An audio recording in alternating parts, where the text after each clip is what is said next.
Muka orang tu.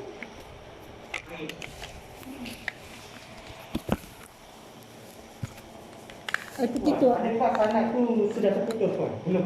Belum terputus. Tidak semudah itu. Itu kan ada perjanjian semua tu.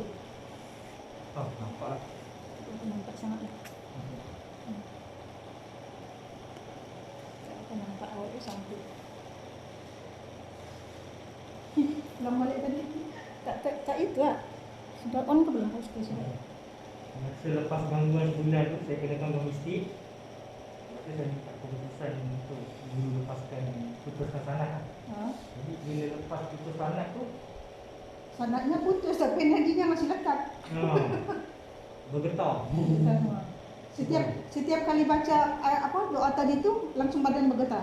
Bila saya teringat kalimat tu, dia marah sebenarnya. Dia sudah ibaratnya awak sudah ambil dia, awak jadi tuan dia. Ibaratnya sebenarnya mengambil keilmuan itu kan ada energinya, ada makhluknya di situ. Ada itunya, apalagi yang diambil dari luar. Yang diambil dari luar berarti sedangkan di diri kita ada. Kenapa harus diambil dari luar? Di situ kesilapannya. Jadi kalau energi dari luar itu energinya tidak murni ya. Itu ada kadang-kadang negatif. Jadi lepas kejadian tu saya terus main gambar. Apa saya balik saya ciumkan anak saya tu, saya menangis pun. Beberapa hari tu saya menangis. Macam orang gila kan, makin lama makin teruk. Kalau dah punya isteri belum? Belum. Kalau sempat dah punya isteri, nanti tak menyusahkan isteri dengan anak, tak menyusahkan orang keluarga. Boleh jadi gila memang, jangan main. Apalagi kalau tak ada benteng diri, tak tahu diri ya, maksudnya itu tak tahu diri, tak paham siapa diri. Memang mudah. Ini yang dikacaunya pikiran kita, jiwa kita. Tak bisa tenang, selalu takut dihanti kematian. Selalu takut, was-was terus. Pasal yang satu memang menuntut ilmu biar redha Allah Taala. Ya, karena awak menuntut ilmu ini karena nafsu.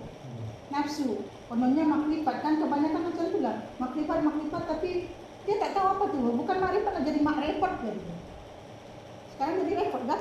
Saya dah pergi perawatan pun tak jalan kan? Karena ini bukan sembarangan ilmu seperti ini.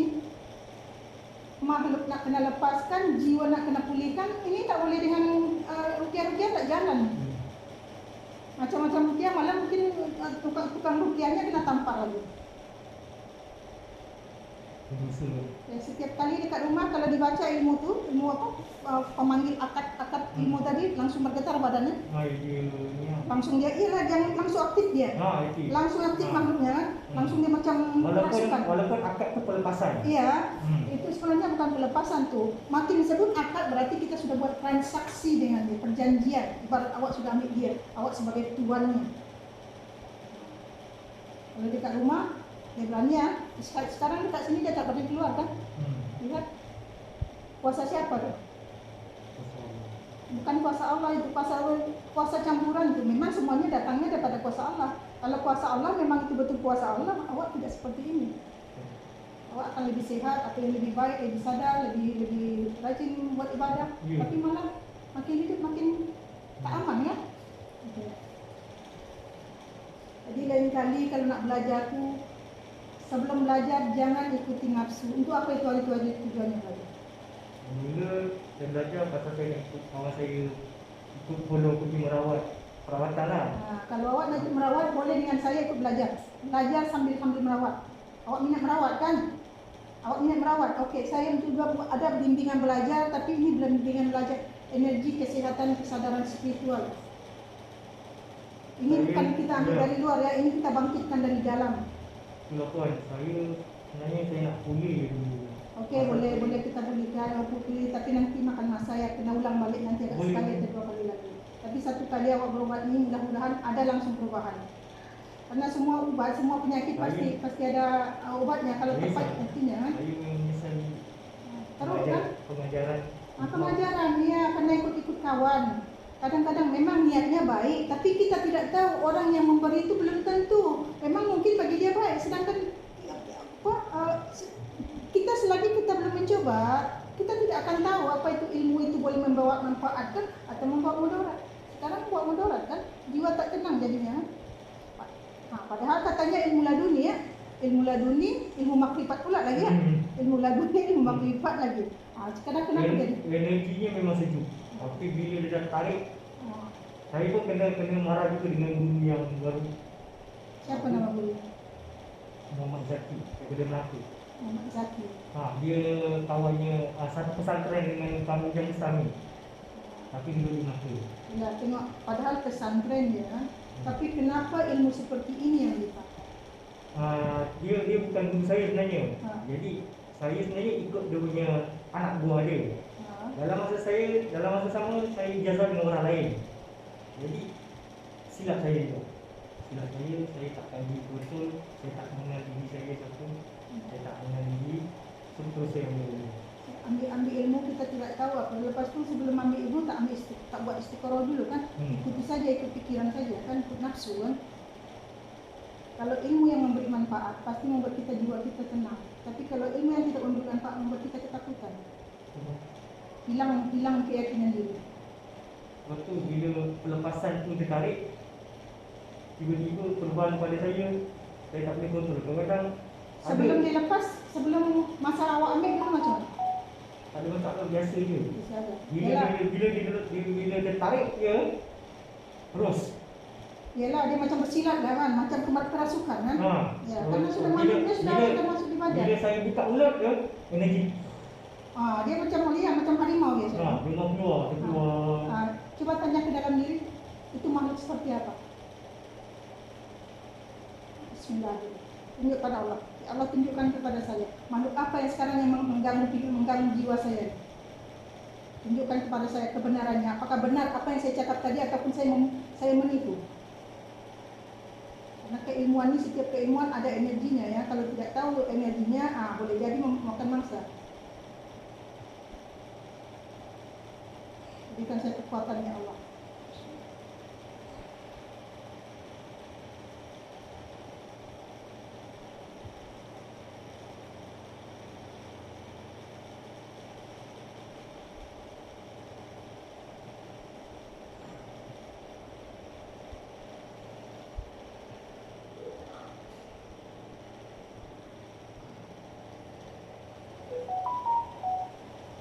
Coba melawan ya.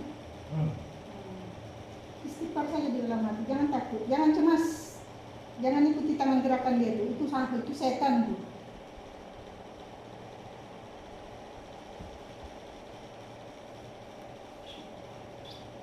Istighfar dalam hati ya, pejamkan mata, heningkan.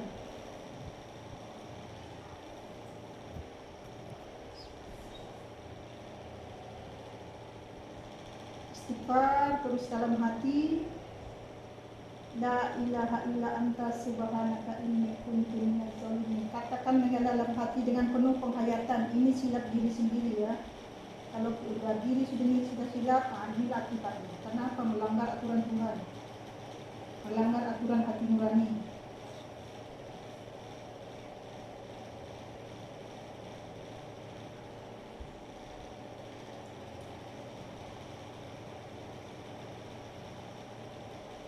Siapa namanya? Muhammad Hamidi. Istighfar terus dalam hati. Sambil itu perhatikan rasa yang terasa di tubuh ya.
Terus istighfar, jangan putus ya.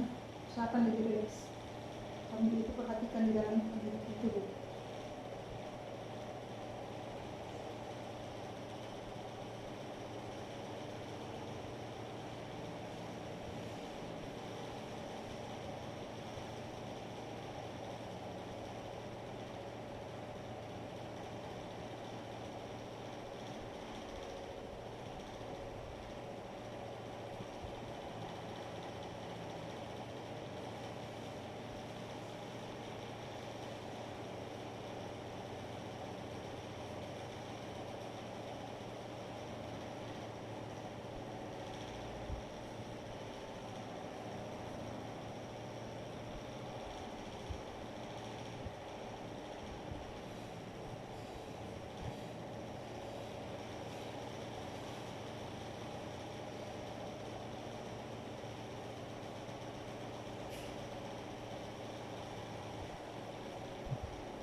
Baca istighfar, bismillah, salam salawat.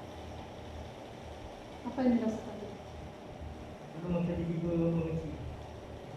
Macam naik tadi ya, macam perahu. Lepas itu apa saja yang dirasakan? Di dada. Di dada, satu di telinga, ada bergerak. Seperti macam energi. Itulah dia tak tahan di dalam. Tembak dengan energi, di situ energi, sini juga energi kan. Di situ yang negatif, di sini yang kuat, hangus saja. Dibaca istighfar, bismillah, salam salawat. Seperti tambahkan dengan doa. Mohon ampun kepada Allah kesilapan diri sendiri.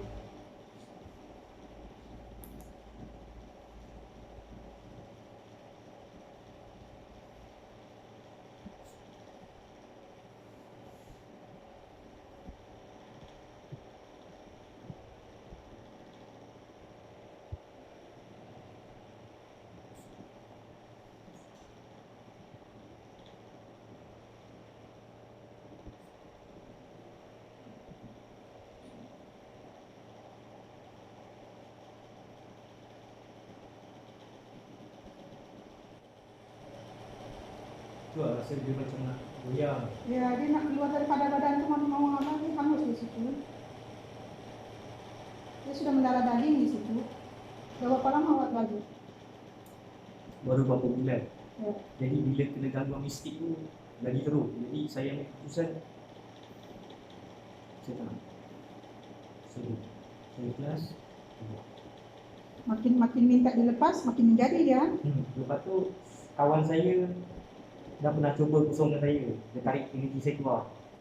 Lepas tu selama minggu, ada lagi. Iya, emosi mental atau pikiran awak masih ni mental belum di clearkan. Masih tersimpan di situ. Jadi apabila awak teringat, awak amalkan lagi amalannya tu, datang balik dia. Awak baca balik, sama dengan awak mengundang balik kan? Ini akad semua. Ya, akad dia sudah tersimpan di memori. Jadi selagi di memori itu belum dilepas, selalu diingat, bila teringat saja, dia datang balik. Terbuka untuk balik kan? Saya takut benda ni berlanjut. Iya, memang akan berlanjut. Dia akan mendarah daging jadi sifat jahiliyah nanti.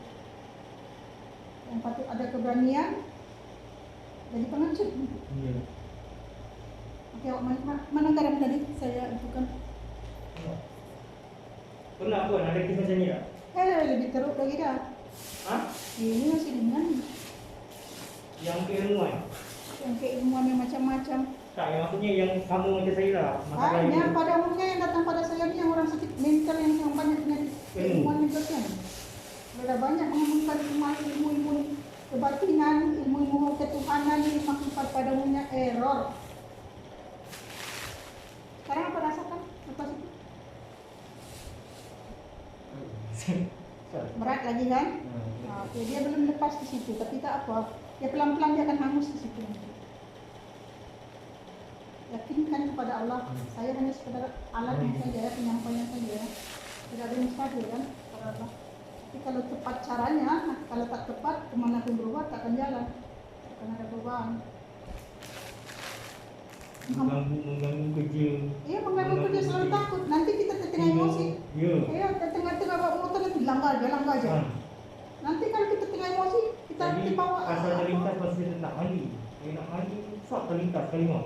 Terus saya Ya, rasa tak pernah. ini pakai ilmu kalimah apa? Sunang bonang ya? Senang benang saya tak amal. Dia ijazah saya senang benang. Amalan dia saya tak boleh bawa. Jadi dia bagi saya lagi satu laduni tu, so saya amal laduni tu. Macam mana nak ilmu laduni kalau diri sendiri pun tak faham ya? Bukan lagi laduni, setan ini yang datang lagi. Zikirnya 3 malam. Tapi itulah macam dulu saya cakap, itulah senang kan terima amalan. Berapa bulan? Bila terima amalan senang tak? Karena itu sudah akad, ibaratnya sudah nikah itu batin ke batin sebenarnya itu. Walaupun sudah dicabut, tapi dia sudah melekat di situ, bukan mudah nak mencabut itu. Gurunya sendiri belum tentu boleh mencabutnya. Belum tentu boleh. Dia sendiri lagi banyak hantunya, banyak amalannya kan? Saya tanya dia, guru, marah saya dah tarik amalan saya lah. Dia kata itu bukan saya punya tu. Apa salah dia tak reply saya ni masak? Mungkin marah dengan Ya marahlah, karena ibaratnya dia awal sudah jadi pengikut dia, lepas tu awak nak pindah tak mau lagi ikut dia, tentu dia ibaratnya jemaah iblis lah.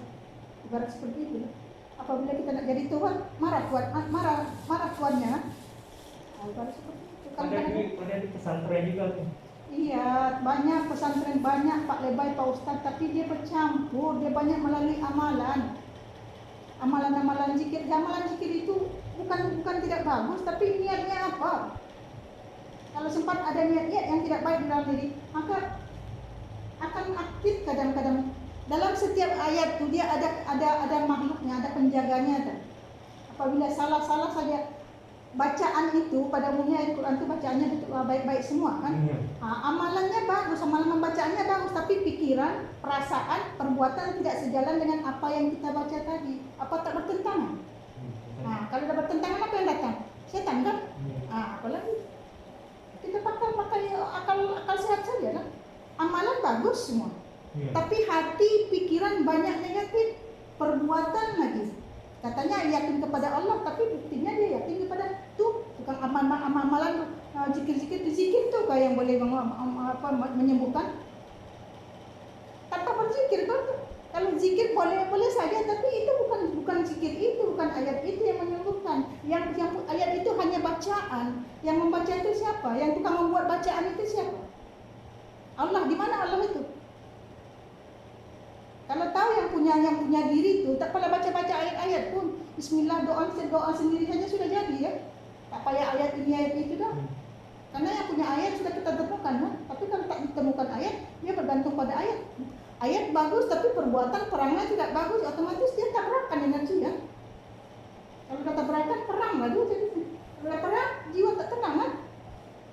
Selalu dia ambil ketakutan kan? Ya kau sehat, jangan main ikut kata orang saja.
Apa yang awak rasa selepas tadi?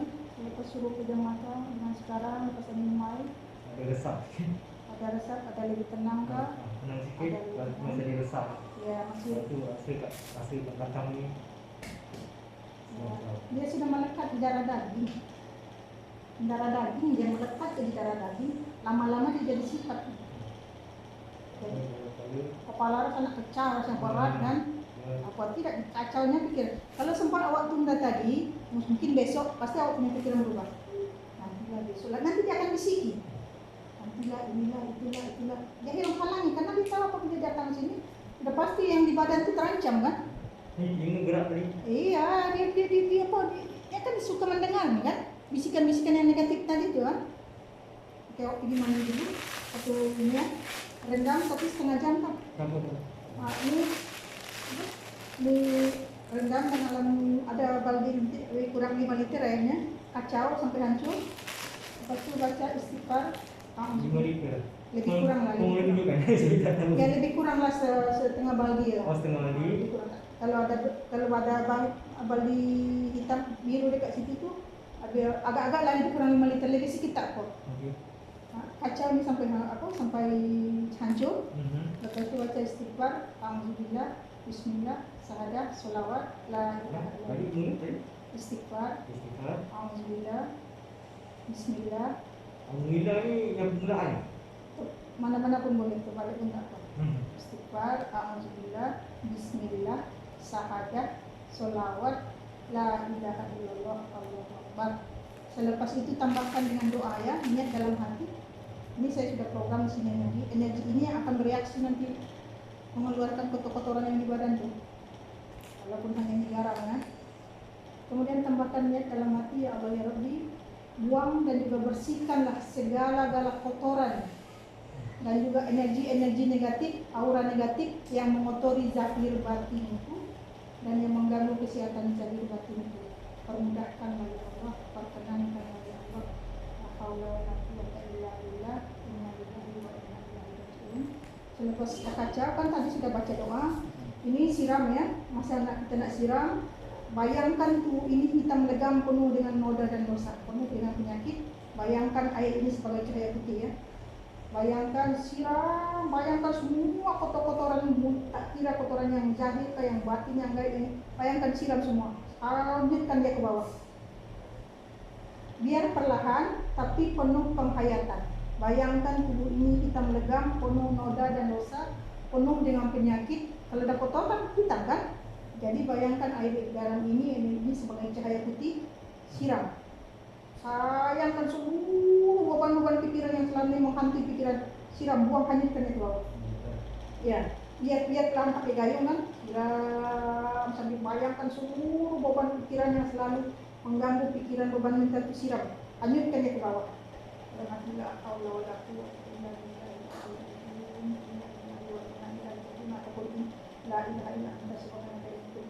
Siram sampai air garam itu habis. Lepas habis air garam itu duduk dalam air setengah jam. Jangan siram ya. Ini lepas lepas mandi dekat situ terus pakai air garam disiram. Jangan pakai sabun dulu, tunggu setengah jam tak kering supaya energi garam yang saya program sini menyerap semua energi-energi negatif ataupun toksit-toksit aura-aura negatif. Tunggu setengah jam dalam situ, sambil duduk dalam air itu main handphone, minta aku sambil niat lah, kami selawat ya Allah, buang semua apa, minta lah, sambil doa, buang lah ya Allah, semua kau mudahkan lah ya Allah, lepaskanlah seluruh aura ini energi-energi negatif yang sudah yang mengganggu kesehatan jiwa orang. Energi negatif itu dengan yang kodam itu beda satu. Kodam itu kan kodam negatif itu kan energi, makhluk halus kan energi. Jadi energinya yang ada situ-situnya ada bentuknya, dia menyatu dengan urat darah kita. Lama-lama dia menjadi sifat bagi kita, sifat pemarah, sifat suka makan orang, apa orang itu kan. Jadi kalau yang gerakan saya yang tak ada pakai nama-nama metafisik. Metafisik yang macam mana? Metafisik ini banyak jenis. Gerakan yang saya buat dekat Bukit Tera itu, just tarik nafas, la ilaha illallah, Allahu Akbar, lepas kembali, ulang nafas. Ulang nafas, menahan nafas kan? Iya nafas. Menahan nafas itu lama-lama boleh jadi lemah syahwat kan? Alhamdulillah. Dia boleh juga, cuma dia energinya dari luar. Dia tak nampak. Kita tak nampak, kita serap saja masuk dalam kan? Konon-kononnya hawa murni, orang cakap hawa murni kan? Energi hawa murni. Kita serap, kita tidak tahu dekat luar itu banyak hidrasi kan? Kita serap, yang masuk itu mana kita serap jin kesehatan masuk melalui nafas kan, melalui cakra-cakra kita kan, kita tak nampak kan. Itu Mbak, kalau saya baru ijazah dengan guru, saya tak amal lagi ada masalah. Tapi kalau sudah ijazah berarti sudah ambil. Tapi amalan dia tak boleh. Iya, otomatis sudah, ibaratnya awak ibaratnya sudah diserahkan pada awak. Mau amalkan tak amalkan dia sudah ada. Dia sudah melekat, ibaratnya kita sudah jadi tuannya. Jadi semua dah sinkron lah. Ada sinkron lah, dah jadi lah di badan. Kalau energinya yang dia berikannya itu murni, dia akan membawa kita makin sadar, makin baik, makin sadar, kita makin nampak silap diri kita. Tapi kalau energi yang kita ambil daripada guru itu, tak kira lah apapun keilmuan, kalau energinya tidak murni. Saya belum bersih lagi. Iya, memang semua tapi orang pada ijazah lagi dengan. Iyalah, tambah ilmu kan. Sebab buah pasal dia marah dengan ustaz. Ustaz tu saya ikut ustaz tu. Ustaz tu sepatutnya boleh pantau, boleh didik saya. Tapi ustaz tu susah dia bumi. Jadi guru dia tu marah. Dia dekat saya terbilang dengan ustaz Toli. Masa malam tu dekat saya. Dia dekat saya memang terbilang. Tak apalah ni, awak ikut bawah saya, biar saya pantau awak. Cuma awak kena faham, saya bekerja di pelabuhan minyak lah. Ada masa dia boleh call, ada masa dia tak boleh call. Macam tadi pun saya dapat call sekali. Apa saja yang diajarkannya? Apa saja yang diajarkannya? Yang baru ni, dia cuma ijazahkan saya guru pelepas. Apa dia? Guru pelepas. Guru pelepas. Apa yang didapatkan daripada ilmu itu? Ilmu tu untuk, dia kata untuk, maknanya buka wadah. Wadah apa? Maksudnya buka wadah penyerapan, selaraskan energi. Maksudnya macam tu je lah. Ya. Tapi sekarang ni cerita dia, saya belum bersih lagi. Tapi macam mana nak selaras energi? Itulah. Sebenarnya yang dia sendiri pun tak paham dengan dirinya kalau saya menilai ya. Apa yang sudah yang dibersihkan? Yang dibersihkan itu ni pikiran ni, yang jahat ni pikiran kita ni, perasaan kita ni. Apa yang mau dibersihkan? Wadah dia sendiri pun. Dia sendiri menjawab daripada jawapan itu pun saya dapat menangkap dia sendiri pun bingung dengan dirinya. Jadi selepas ambil ilmu tu apa yang sudah didapat, apa yang sudah dapat manfaatnya? Apa yang awak dapatkan manfaat daripada ilmu setelah awak ambil ilmu? Dia suruh saya ikut dia merawat orang, belajar daripada asas, praktis apa semua. Tapi saya cakap dengan dia, guru, maaf, saya nak bersihkan diri saya nak tegakkan tiang dulu saya. Iya, akar dulu. Ya. Ini dapat ilmu tapi akar belum itu. Saya nak bersihkan tu tiang pun. Saya sifat 20 Allah pun saya buta. Saya buta. Kalaupun Kalimat tahu, Allah pun saya buta. kalaupun tahu sifat hanya dibaca tak membawa pengaruh apa-apa.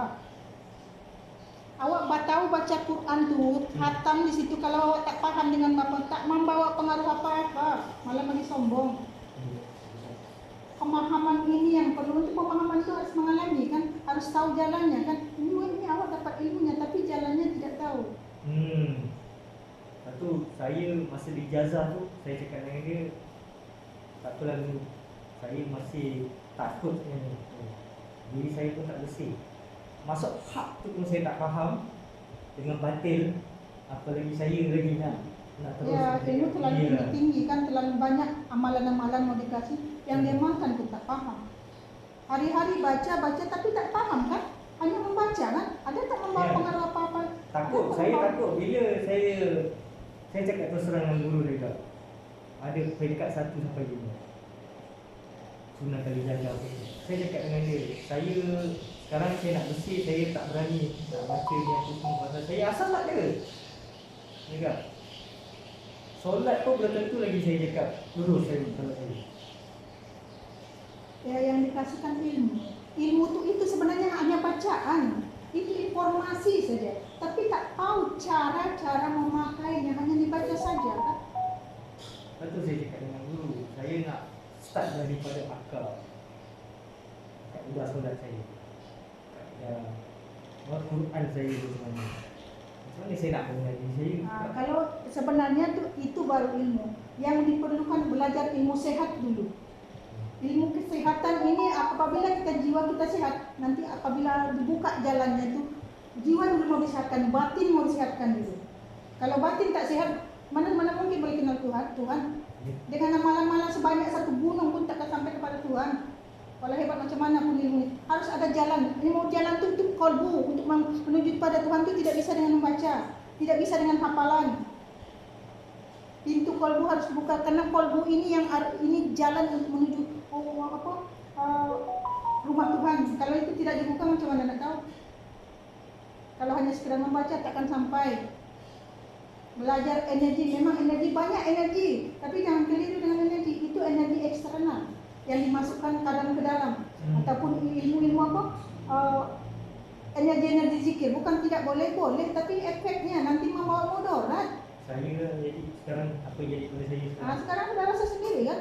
Saya bukan nak memburuk-burukkan. Berat saya daripada 60 lebih, sekarang berat saya dah jadi 40 lebih. Selalu ketakutan kan? Ya. Selalu ketakutan, di hati ketakutan, nak tidur tak tenang, nak makan tak tenang. Selalu Sebulan saja. lebih. Baru sebulan kan? Sebulan lebih saya tidur pukul 3. Yalah, tak boleh tidur, tak tenang, lama-lama nanti amnesia nanti. Mak saya sampai menangis-nangis. Apa tidaknya? Saya hari-hari pagi mak saya buat air putih tu, dibacakan Fatihah, dia tidur.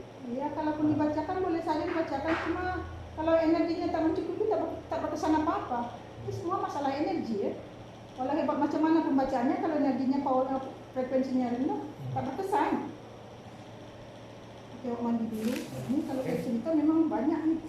Banyak cerita. Jadi saya pun dah otak dah pusing. Dah lupa. Dia dah Ya, karena terlalu banyak di sini beban kan. dekat. Banyak sampah ini, di otak belakang ni berat kan.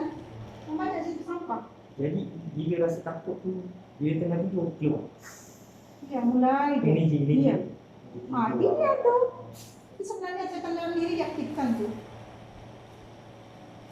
tapak kaki ini malam Mengalir dia. Iya, energi. Kalau energi itu energi yang memberi manfaat, pasti awak membuat awak senang. Tapi kenapa awak menjadi takut? Berarti energi negatif kan? Nah, kita mandi dulu ya.